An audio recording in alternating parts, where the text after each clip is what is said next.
Hello, fellow traders. 'Tis I, TheRumpledOne. It is Wednesday, April the 4th, the year 2018. Let's talk trading. Away too. Yep, still away. But I just thought I'd check in with you guys and just maybe give you a quick video. Money and risk management. Okay, really important. But you guys know that by now, right? I probably don't really need to say it, but I will, just because it's so important. So, don't forget about your stop losses. And let's see, so far on the week, as yesterday, we know all the gaps filled, and the dollar yen is looking like a doji. It came down and touched the weekly midpoint and reversed. It sure would have been nice to have had maybe a buy limit sitting there at the 106 number, thinking that it'll probably go the other way first. You can see here last week it hit 107 and reversed off of that number. So and as always, price doesn't like to stay in the wick zone, and so it came out of the wick zone, the weekly wick zone yesterday. And you can see right here on the daily wick zone, it broke through on the high side and then came down. So once again, weekly, daily, the price just doesn't like staying in the wick zone. That's just one of those trades you can drain the banks on. Some people say take it to the bank. No, we're going to drain them. And you can see here we've got some nice ranges happening in the pound and euro pairs.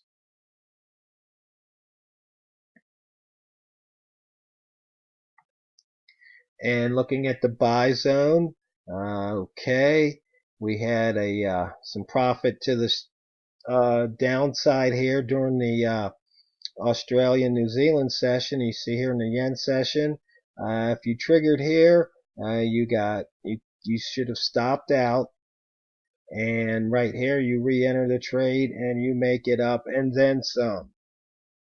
And you can see here we even crossed the weekly open, taking the weekly open cross to the downside, paid off, and then coming back the other way, paid off once again.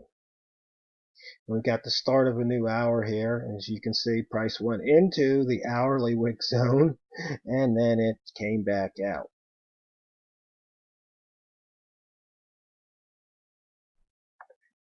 And the rat zone trade, definitely the green rats had an opportunity here.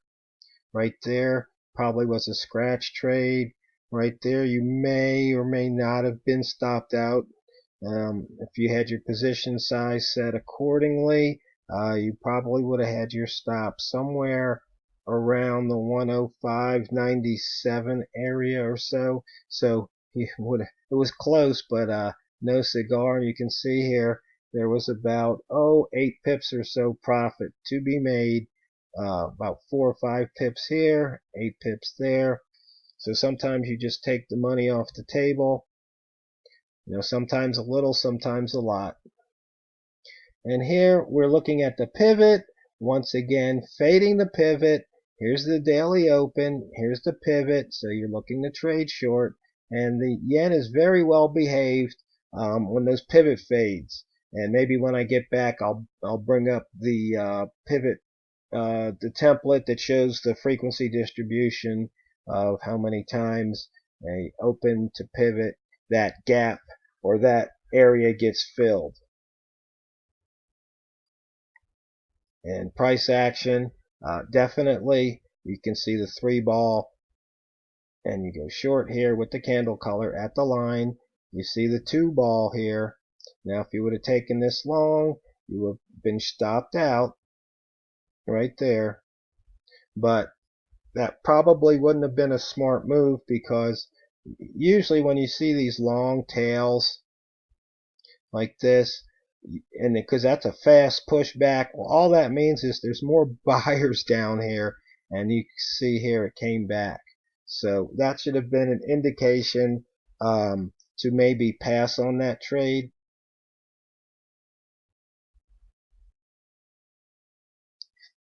And that's just one of the things that you probably will learn, especially if you're a new trader. And you can see here the same thing happen. You get this pushback right here, and then so that means there was more sellers here, so they bring the price back up, take out the sellers, and you can see selling action resumes. Does it happen each and every time? Of course not. It's just one of those things you can look at. Who knows? Maybe I can set up the. Actually, I think in the price travel analyzer you might be able to do that. If not, I might have to write a frequency distribution based on if you have a candle that has so many pips, wicks, or maybe a percentage of the wick percent, 2 times, 10 times the body, or 2 or more times the body size, what happens, down the road here.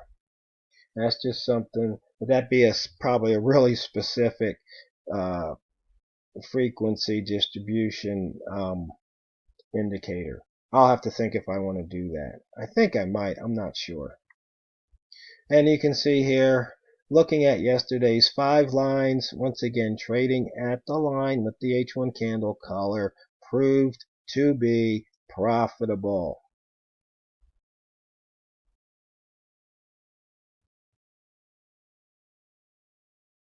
And you can see here, close to open on the weekly and the monthly, we're what, 4 trading days, 3 trading days into the month. You can see here there's some nice movement off of those, off the weekly and monthly open.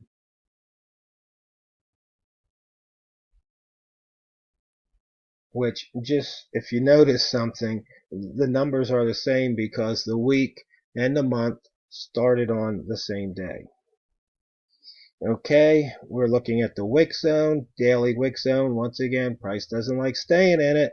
I know it's a broken record, you guys. So maybe what I'll do is I might even switch up some charts just to give you some templates, just to give you guys different looks. But you have to remember something. You don't want to be changing up your methods every day or every week. No, you want to find 1 or 2 that work and stick with it. And that's why I've been sticking to these. But I might just change it up just to give you a different look, because there might be something else that you might be more comfortable trading those methods. Here we go, the holo setup. Definitely. You can see how it paid off here on the M15 chart. Price came back, dipped in, came back out, dipped back in again, and came back out. Yesterday I received an email from a trader who had donated back in 2010, and he said a couple of the indicators weren't working, and one of them was, I guess I should just show it to you here. Indicator list, the TRO 2010 MP for multi-pair, DW for daily weekly bias. So you can see here, that one just changed from short to wait. So, and then back to short again. So what's happening is, if the daily and the weekly are the same, that tells you which way to trade. So, in other words, if you have a green weekly and a green daily candle, you want to go long. If they're not in agreement, you want to wait. And if they're both red, you want to go short. So I think you can see that here on the daily, there on the weekly. And okay, that's, oh, I need to look at the euro yen. I need to switch up. So here you've got weekly and daily red. You can see down here in the candle colors. And let's see, looking at the pound dollar. Oh, you can see we've got a green day and we've got a green week. I hate when these pop-ups do that.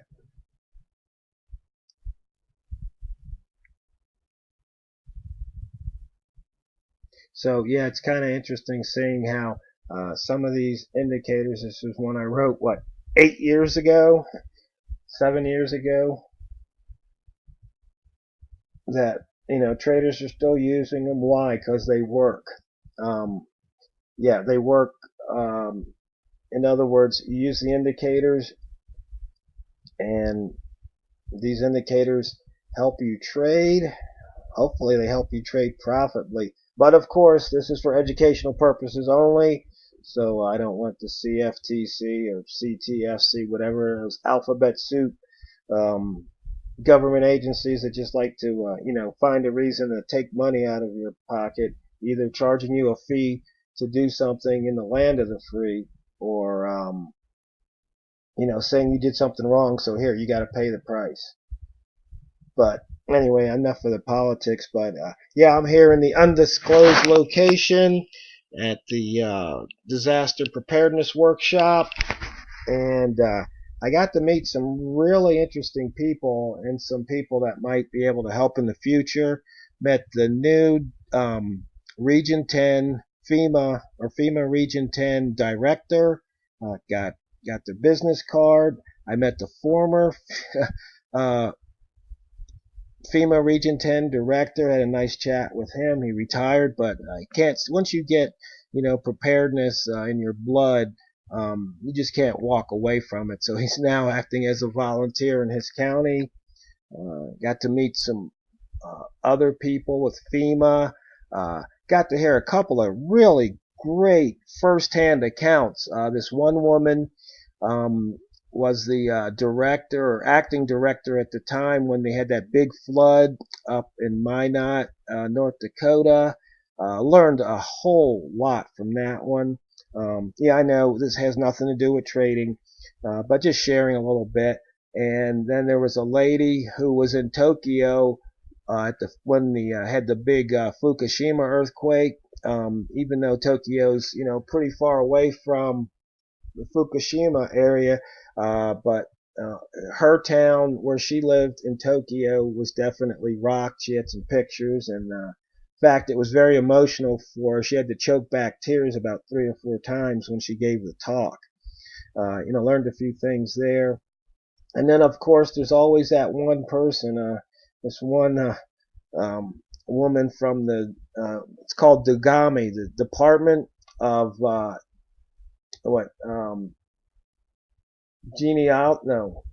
Department of Geology and Mineral Industries, Dogami for short. She actually got up in front of the room, and told us if we have the big one, that hospitals on the coast can expect fuel to be delivered in about 3 weeks. And let me tell you something, I had to bite my tongue. But I figured that was a losing battle, so I might as well just keep my mouth shut, because she might not believe that, considering she has an engineering degree, but that might just be the official word that she's told to say. So, and I figured I wasn't going to change her mind, so I might as well just not say anything. You got to choose your battles. I guess I'm getting old and I guess more mindful. But then again, my true nature is the same nature as the honey badger, and I don't give a crap. So hey, if you ever want to see a funny video, go out to YouTube and look for the honey badger doesn't give a crap video.